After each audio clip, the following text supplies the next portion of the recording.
Welcome to my channel, and finally I have come out of the last part of my content, wherein I will be discussing the award and stats comparison between LBJ and MJ. Please hang on tight until the end.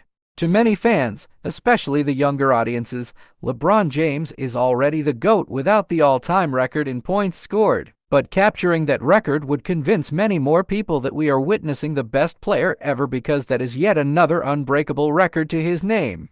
Being first in points scored, first in all NBA selections, second in All-Star selections, second in Finals MVP awards, and third in MVP awards is truly astonishing because he is in a league of his own.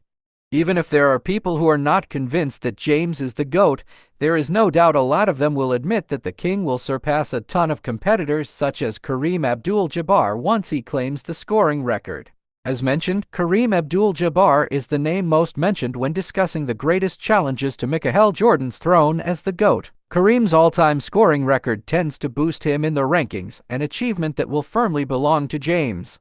With Kareem out of the way, there is only one man standing in James' way before becoming the GOAT. Who else? It's Michael Jordan. Obviously, Michael Jordan did not play as long as LeBron James. The Chicago Bulls legend missed out on 4 NBA seasons due to 2 separate retirement phases, and he even only played 17 games following his first season back from his first retirement. That meant Jordan only had 12 NBA seasons where he was playing consistent basketball at a professional level. That is way off the 19 seasons that LeBron has played, which is why he fails to compare in many of the longevity accolades. James has more All-Star appearances 18 versus 14, more All-NBA appearances 17 versus 11, and is also a greater all-time scorer. These accolades are hard to argue against because it shows LeBron James had a longer sustained career than the legendary Bulls guard. Of course, Jordan supporters will be quick to point out that James does not have as many championships and Finals MVPs as Jordan. 6 versus 4. Award and stats comparison between LeBron James and Michael Jordan. There aren't many winners better than Michael Jordan, as he ranks 6th all-time in championships won as a player. Of course, he always performed on the brightest stage of them all, and it is likely that LeBron James will never catch Jordan. The King does have 4 titles with 3 teams, meaning he had to move around the league a few times to win them. With Jordan being the best player in every Finals series he played in, he has the edge in Finals MVPs as well. MJ dominated the Finals, never competing in a Game 7 and killing off the competition in 6 games and less. LeBron was also the best player in the series he played in, capturing 4 Finals MVPs in his Finals appearances, although he holds a poor 4-6 record.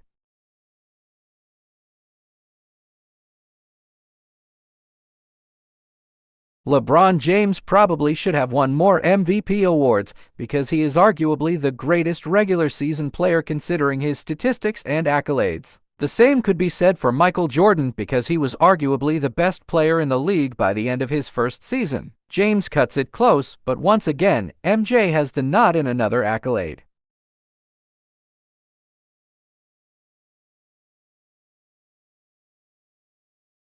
James was an elite defender in his prime, showcasing his talent on the defensive end when he played for the Miami Heat alongside 2 other All-Stars, thanks to the presence of Dwyane Wade and Chris Bosh. James was able to focus on defense a little bit more and could defend all 5 positions when asked to. But he is not Michael Jordan on defense, and quite frankly, very few are. Jordan captured the elusive Defensive Player of the Year award while James has not.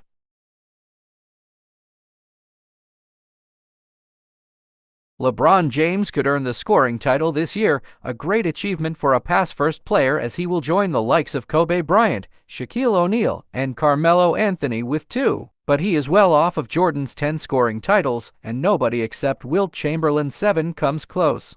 We will never see a dominant scorer like Mike again, and he has the edge over the King. James has had a longer career and is the greatest 38-year-old player ever. No player has played as great for as long as James, and he has a whopping 18 All-Star appearances. Only Jabbar has more with 19. Jordan had 14 All-Star appearances, a respectable number, but he did not play as long as the King.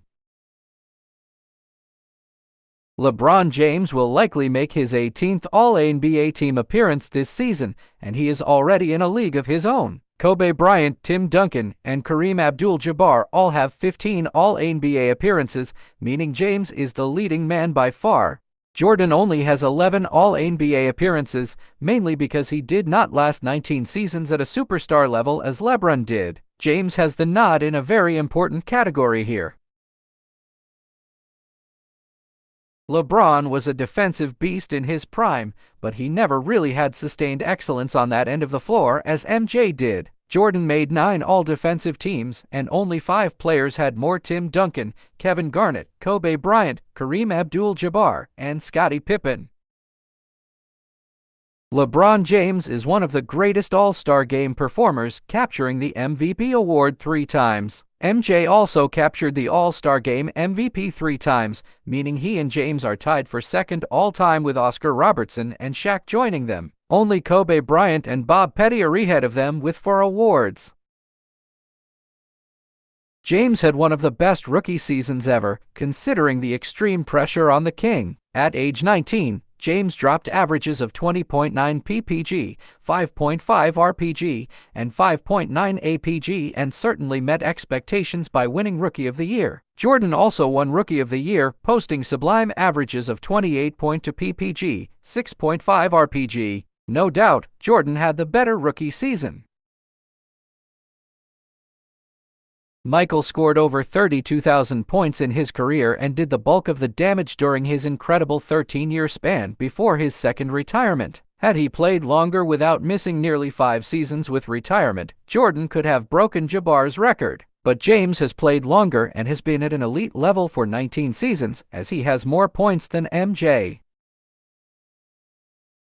Da King is a 6'9" behemoth, so it is natural for him to have more total rebounds than MJ. James has a career average of 7.5 rpg, ahead of MJ's average of 6.2 rpg. Over 19 seasons, James has accumulated over 10,000 rebounds as he is part of the exclusive 10,000 points, 10,000 rebounds, and 10,000 assist club. As one of the most talented passers ever and a natural playmaker, James has almost doubled the number of assists as MJ. The King is a pass-one street player and is among the best floor generals to have ever played the game. MJ hardly had any weaknesses as a player, but his playmaking is the closest to a weakness.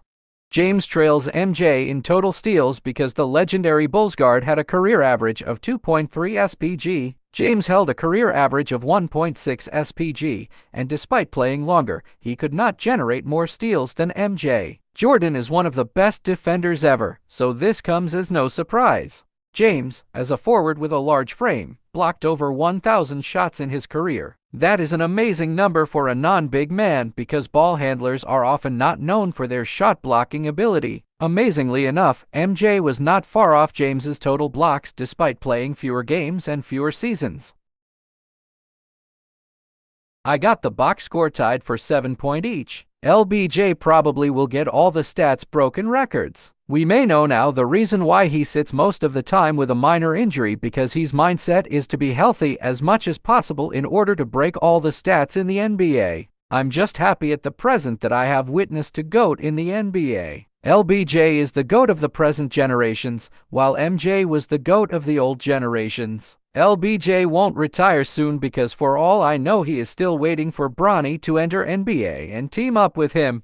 And lastly, Nike signed for a lifetime with MJ, LBJ, and KD. Who knows, when they retire they will compete in the shoes industry. I hope you like my video and please don't forget to subscribe and like my channel. Thank you.